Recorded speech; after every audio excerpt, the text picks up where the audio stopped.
तो सबसे पहला कीवर्ड है एग्रीकल्चरल प्रैक्टिसेस। एग्रीकल्चरल प्रैक्टिसेस क्या होती है? Various activities which a farmer needs to do during cultivation of crops are collectively called agricultural practices. यानी कि वेरियस एक्टिविटीज, बहुत तरह की एक्टिविटीज होती है, अलग अलग तरह की एक्टिविटीज होती है which a farmer needs to do, जो एक किसान को, एक फार्मर को करनी पड़ती है ड्यूरिंग कल्टीवेशन ऑफ क्रॉप्स, जब वो खेती करते हैं, जब फसलों को उगाते हैं, are collectively called agricultural practices. और वो जो डिफरेंट डिफरेंट काम क्रॉप उगाने के लिए या फसल उगाने के लिए करने पड़ते हैं, उन सभी एक्टिविटीज को कलेक्टिवली यानी एक साथ हम क्या कहते हैं?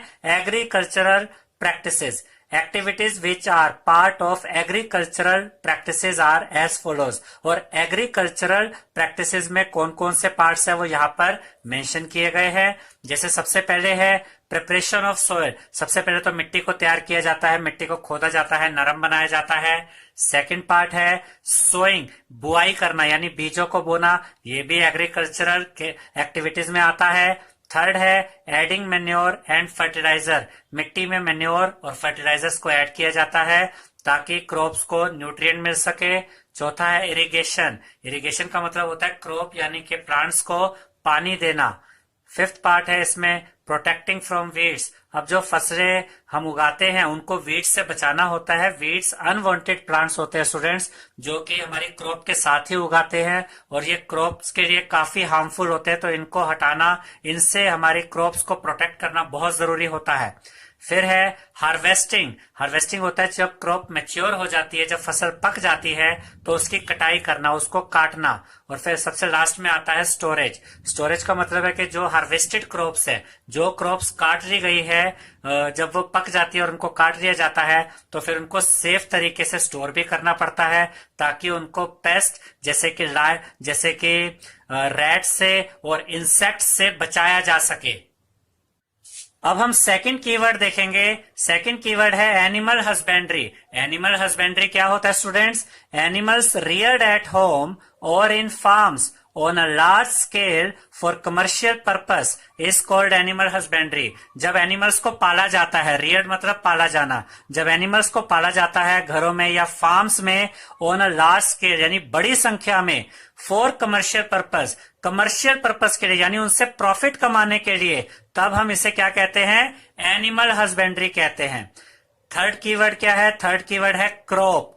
क्रॉप क्या होता है? when plants of the same kind are grown and cultivated at one place on a large scale it is called a crop। जब एक ही तरह के प्लांट्स, सेम काइंड के प्लांट्स उगाए जाते हैं या उनकी खेती की जाती है एक ही जगह पर और वो भी बड़ी संख्या में, तो हम इसे क्रॉप कहते हैं। यानी एक ही जगह पर जब एक ही टाइप के बहुत सारे प्लांट्स उगाए जाते हैं तो हम इसे क्या कहते हैं?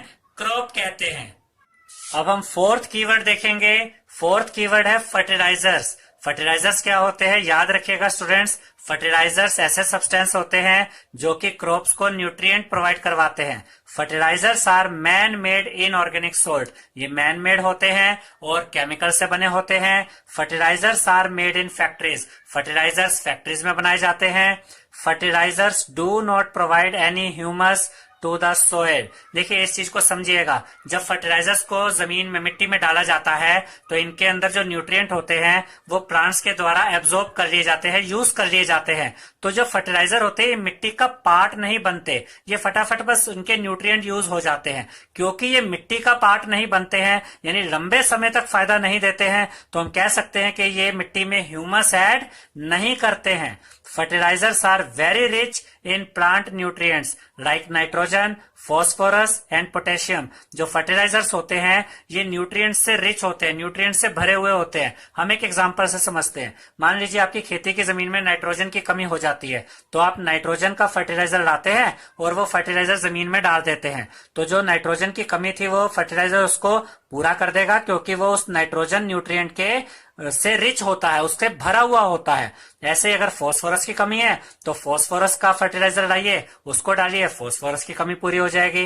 पोटेशियम की कमी है तो पोटेशियम का फर्टिलाइजर डालिए, वो जमीन में डालिए, पोटेशियम की कमी पूरी हो जाएगी। If used in excess fertilisers can harm the crop, लेकिन अगर इनको ज्यादा यूज किया जाए फर्टिलाइजर्स को तो ये हार्म कर सकते हैं क्रॉप को, यानी कि नुकसान पहुंचा सकते हैं क्रॉप यानी फसलों को। अब हम फिफ्थ कीवर्ड देखेंगे, ग्रेनरीज। ग्रेनरीज क्या होते हैं? Granaries are store house where the farmers keep their grain for storage after harvesting. Harvesting के बाद यानी फसलों की कटाई के बाद जो ग्रेन होते हैं जैसे गेहूं चावल वगैरह, इनको रखने के लिए स्टोर हाउस बनाए जाते हैं स्टूडेंट्स, जिनमें इन ग्रेन्स को स्टोर करके रखा जाता है। इन्हीं स्टोर हाउस को क्या कहा जाता है? ग्रेनरीज कहा जाता है। इसके बाद हम सिक्स्थ कीवर्ड देखेंगे। सिक्स्थ कीवर्ड है हार्वेस्टिंग। हार्वेस्टिंग क्या होता है? The cutting of crop after it is mature is called harvesting. जब क्रॉप मैच्योर हो जाती है, जब फसलें पक जाती हैं, तो उनको काटना क्या कहलाता है? हार्वेस्टिंग। इसके बाद सेवेंथ कीवर्ड है इरिगेशन। इरिगेशन क्या होता है? इरिगेशन को हम हिंदी में कहते हैं सिंचाई। The supply of water to crops at regular intervals is called irrigation. यानी कि जो क्रॉप्स होती है उनको रेगुलर इंटरवल पे समय समय पर पानी देना क्या कहलाता है? इरिगेशन कहलाता है। इसके बाद एट्थ कीवर्ड है खरीफ। खरीफ या खरीफ क्रॉप, आप इसको खरीफ भी कह सकते हैं और खरीफ क्रॉप भी कह सकते हैं। The crops which are sown in the rainy season are called kharif crops like paddy, maize. देखिए ऐसी फसलें, ऐसी क्रॉप्स जो कि बोई जाती है या उगाई जाती है रेनी सीजन में, बारिशों के दिनों में, ऐसी क्रॉप्स को हम क्या कहते हैं? खरीफ क्रॉप्स। एग्जाम्पल के तौर पे यहाँ दो एग्जाम्पल हमने आपको दिखाए हैं, पैडी एंड मेज। इसके बाद आता है स्टूडेंट्स मैन्योर। मैन्योर क्या होता है? मैन्योर भी फर्टिलाइजर की तरह ऐसा सब्सटेंस होता है जो कि क्रॉप्स को न्यूट्रिएंट प्रोवाइड करवाता है, लेकिन जो फर्टिलाइजर हमने पढ़ा था वो केमिकल से बने होते हैं, जबकि मैन्योर्स ऑर्गेनिक होते हैं यानी नेचुरल होते हैं। तो अब हम मैन्योर के बारे में पढ़ते हैं। Manure is an organic substance. ये ऑर्गेनिक सब्सटेंस होते हैं obtained from the decomposition of plant waste और एनिमल वेस्ट। और ये हमें कैसे ऑब्टेन होते हैं, कैसे मिलते हैं? ये हमें मिलते हैं प्लांट वेस्ट और एनिमल वेस्ट के डीकम्पोजिशन से। डीकम्पोजिशन का मतलब होता है इनके सड़ने से। जब प्लांट वेस्ट और एनिमल वेस्ट को सड़ाया जाता है तो उससे मैन्योर बनता है, और जब इसे मिट्टी में डाला जाता है तो ये न्यूट्रिएंट प्रोवाइड कराते हैं क्रॉप को। देखिए यहाँ यही कहा गया है कि ये डीकम्पोजिशन ऑफ प्लांट वेस्ट और एनिमल वेस्ट से मिलते हैं and is added to the soil. फिर इसे मिट्टी में डाल दिया जाता है for the healthy growth of plant, ताकि प्लांट्स की अच्छी ग्रोथ हो सके। अब हम 10th कीवर्ड देखेंगे। 10th कीवर्ड है प्लो। प्लो जिसे हम हिंदी में कहते हैं हल। Plow is a tool used in agriculture which is made of wood or iron and it helps in tilling the soil and removing the weeds. प्लो यानी कि हल एक टूल होता है, एक इंस्ट्रूमेंट होता है जो खेती में यूज किया जाता है। ये किस चीज से बना होता है? मेड ऑफ वुड और आयरन, लकड़ी से या लोहे से।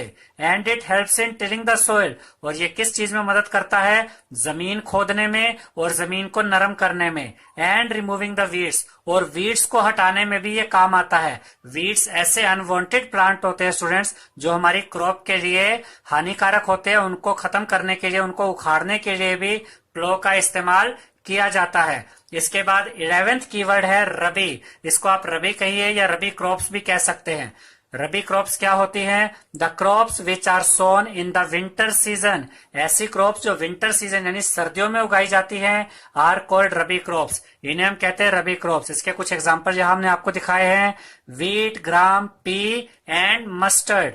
इसके बाद 12th कीवर्ड देखते हैं। 12th कीवर्ड है सीड्स यानी के बीज। सीड्स क्या होते हैं? The small hard part of a plant. ये प्लांट का एक छोटा सा हार्ड पार्ट होता है which grows into a new plant of the same kind, जो कि एक नए प्लांट में कन्वर्ट हो जाता है, ग्रो करता है, जो उसी तरह का प्लांट होता है जिसका ये बीज होता है। यानी जिस प्लांट का ये बीज होगा उसी की तरह का एक नया प्लांट इसमें से ग्रो करता है। अब हम 13th कीवर्ड देखेंगे। 13th कीवर्ड है साइलो। साइलो क्या होता है? Silo is the cylindrical concrete construction in which grains are stored on large scale to protect them from pests like rats and insects. देखिए स्टूडेंट्स, जब फसलें पक जाती है, उनकी कटाई होती है, तो उनसे हमें ग्रेन मिलते हैं, ग्रेन जैसे कि गेहूं, चावल। उसके बाद इनको स्टोर करने के लिए सिलेंड्रिकल शेप में यानी सिलेंडर की शेप में बड़े बड़े कंस्ट्रक्शन ये तैयार किए जाते हैं, जिनमें इन ग्रेन्स को स्टोर करके रखा जाता है ताकि इनको प्रोटेक्ट किया जा सके, बचाया जा सके पेस्ट से, जैसे कि रैट से, चूहों से, और इंसेक्ट से। इसके बाद 14th कीवर्ड है सोइंग। सोइंग यानी कि बुआई, बीजों को बोना। सोइंग क्या होता है? Sowing means putting the seeds into the soil so that they can grow into plants. Sowing का मतलब होता है कि बीजों को डाल देना मिट्टी में, सो दैट, ताकि दे कैन ग्रो इनटू प्लांट्स, ताकि वो प्लांट्स में ग्रो कर सके, क्योंकि इन्हीं बीजों से फिर आगे क्रॉप प्लांट्स ग्रो होते हैं, बनते हैं। 15th कीवर्ड देखते हैं स्टूडेंट्स। 15th कीवर्ड है storage. Storage is the process of storing food grains for a long time so that they can be used further. Storage एक प्रोसेस होता है फूड्स को स्टोर करने का। किन चीजों को? फूड ग्रेन्स को स्टोर करने का। देखिए, जब हम फसलें काट लेते हैं, उनसे हमें फूड ग्रेन मिलते हैं, जैसे गेहूं, चावल। उनको स्टोर करने का ये एक प्रोसेस होता है ताकि ये जो ग्रेन होते हैं, इनको लंबे समय तक यूज किया जा सके आने वाले समय में। अब हम 16th कीवर्ड देखेंगे। 16th कीवर्ड है स्टूडेंट्स थ्रेशिंग। थ्रेशिंग क्या होता है, इसको समझिएगा। जब क्रॉप मैच्योर हो जाती है, जब फसल पक जाती है, तो हम उसकी कटाई करते हैं, उसको काट लेते हैं। फॉर एग्जाम्पल, हम मान लेते हैं कि हमने गेहूं की खेती करी, तो जब हमने फसल पकने के बाद उसको काटा, तो जो गेहूं है वो तो अभी भी उसी प्लांट के साथ लगा होता है। तो गेहूं के अलावा जो बाकी प्लांट है उसको हम कहते हैं चाफ, क्योंकि वो एडिबल नहीं होता, उसे खाया तो नहीं जा सकता। तो गेहूं को उस चाफ से अलग करने का जो प्रोसेस है उसको थ्रेशिंग कहा जाता है। इन द हार्वेस्टेड क्रॉप यानी काटी गई क्रॉप में से the grains need to be separated. Grains को अलग करना होता है फ्रॉम द चाफ, चाफ से। This process is called threshing. इसी प्रोसेस को यानी ग्रेन्स को चाफ से अलग करने के प्रोसेस को क्या कहा गया है? थ्रेशिंग कहा गया है। अब हम 17th कीवर्ड देखेंगे। 17th कीवर्ड है वीड्स। वीड्स क्या होते हैं? द अनवांटेड प्लांट्स विच में grow naturally along with the crops are called weeds. जब हम क्रॉप उगाते हैं, फसलें उगाते हैं स्टूडेंट्स, तो उनके साथ ऐसे अनवांटेड प्लांट्स भी उग जाते हैं जो हमारे किसी काम के नहीं होते, लेकिन ये फसलों के लिए नुकसानदायी होते हैं, उनको नुकसान पहुंचाते हैं। Weeds harm crop plants. जो वीड्स होते हैं ये क्रॉप प्लांट्स यानी कि फसलों को नुकसान पहुंचाते हैं। कैसे? देखिए, क्रॉप्स के लिए जरूरी होता है न्यूट्रिएंट्स, वाटर, स्पेस यानी जगह, और सनलाइट। अगर वीड्स उग जाते हैं उन क्रॉप प्लांट्स के साथ, तो ये भी उन्हीं न्यूट्रिएंट्स, उसी वाटर, उन्हीं स्पेस यानी जगह और सनलाइट का इस्तेमाल करते हैं। तो जो न्यूट्रिएंट, जो वाटर क्रॉप प्लांट्स को मिलने चाहिए, वो ये वीड्स भी यूज करना शुरू कर देते हैं, और ये हमारे किसी काम के होते ही नहीं है, तो ये सारी चीजें वेस्ट हो जाती हैं। तो हम कह सकते हैं कि जो वीड्स होते हैं ये क्रॉप प्लांट्स के लिए हार्मफुल होते हैं, यानी नुकसानदायी होते हैं। अब हम 18th कीवर्ड देखेंगे स्टूडेंट्स। 18th कीवर्ड है वीडीसाइड्स। वीडीसाइड्स क्या होते हैं? Weeds are controlled by using certain chemicals called weedicides. Weeds यानी अनवांटेड प्लांट्स कंट्रोल किए जाते हैं, किनके द्वारा? कुछ केमिकल्स के द्वारा, और इन केमिकल्स को हम वीडीसाइड कहते हैं। यानी ऐसे केमिकल्स जो वीड्स को खत्म करने के लिए काम आते हैं, इन्हें हम वीडीसाइड्स कहते हैं। यहां हमने आपको एग्जांपल भी दिया है एक 2,4-D। ये एक वीडीसाइड का एग्जांपल है students. Weedicides are spread in the fields to kill the weeds. Weedicides का स्प्रे किया जाता है खेतों में वीड्स को मारने के लिए, खत्म करने के लिए। अब हम 19th कीवर्ड देखेंगे स्टूडेंट्स। 19th कीवर्ड है विनोइंग। विनोइंग क्या होता है? Winnowing is the process of separating edible grain from chaff by using air that has some speed. देखिए, जब हम फसलों की कटाई कर लेते हैं, मान लीजिए कि आपने गेहूं की फसल उगाई और उसकी कटाई करी, तो उसके बाद गेहूं को चाफ से अलग करना। चाफ प्लांट का वो पार्ट होता है स्टूडेंट्स जो एडिबल नहीं होता, जिसे खाया नहीं जा सकता। तो ग्रेन्स यानी कि जैसे हमने एग्जांपल लिया गेहूं का, तो ग्रेन्स को चाफ से अलग करने के लिए जो प्रोसेस होता है उसे विनोइंग कहा जाता है, जिसमें एयर का यूज होता है। यानी कि जब हवा चलती होती है और हम गेहूं को अलग करते हैं या ग्रेन को अलग करते हैं चाफ से, तो चाफ क्योंकि हल्का होता है तो वो अलग हो जाता है, और जो गेहूं यानी ग्रेन होते हैं वो थोड़े भारी होते हैं तो वो सेपरेट हो जाते हैं। अब हम 19th कीवर्ड देखेंगे स्टूडेंट्स। 19th कीवर्ड है विनोइंग। विनोइंग क्या होता है? Winnowing is the process of separating edible grain from chaff by using air that has some speed. देखिए, विनोइंग एक प्रोसेस होता है एडिबल ग्रेन को चाफ से अलग करने के लिए। कैसे? मान लीजिए कि आपने एक फसल उगाई, फॉर एग्जांपल आपने गेहूं की फसल उगाई, और उसको फिर जब वो पक गई तो उसकी कटाई कर ली, यानी उसको आपने काट लिया। अब उसके बाद जो एडिबल ग्रेन है, जैसे यहाँ हमने एग्जांपल लिया गेहूं का, तो यहाँ पर जो गेहूं है वो एडिबल ग्रेन है, उसको अलग करना है चाफ से। चाफ प्लांट का वो पार्ट है स्टूडेंट्स जो एडिबल नहीं है, जिसे खाया नहीं जा सकता। तो ग्रेन को यानी कि एडिबल ग्रेन को चाफ से अलग करने के लिए जो प्रोसेस यूज किया जाता है उसे यहाँ पर विनोइंग कहा गया है, और इस प्रोसेस में एयर का इस्तेमाल होता है। एयर कैसे इस्तेमाल होती है? एयर क्या करती है, हवा क्या करती है, वो जो चाफ होता है वो हल्का होता है, उसको उड़ाकर थोड़ा सा अलग कर देती है, और जो एडिबल ग्रेन होता है वो थोड़ा हैवी होता है, तो वो वही रुकता है, जिसकी वजह से ये दोनों अलग हो जाते हैं। तो विनोइंग ऐसा प्रोसेस है जिसमें एडिबल ग्रेन को चाफ से अलग किया जाता है यूजिंग एयर, हवा के इस्तेमाल से, दैट हैज सम स्पीड, यानी कि ऐसी हवा जिसमें थोड़ी स्पीड हो, यानी कि थोड़ी तेजी से चलती हुई हवा का जो इस्तेमाल किया जाता है चाफ को एडिबल ग्रेन से अलग करने के लिए, वो विनोइंग कहलाता है।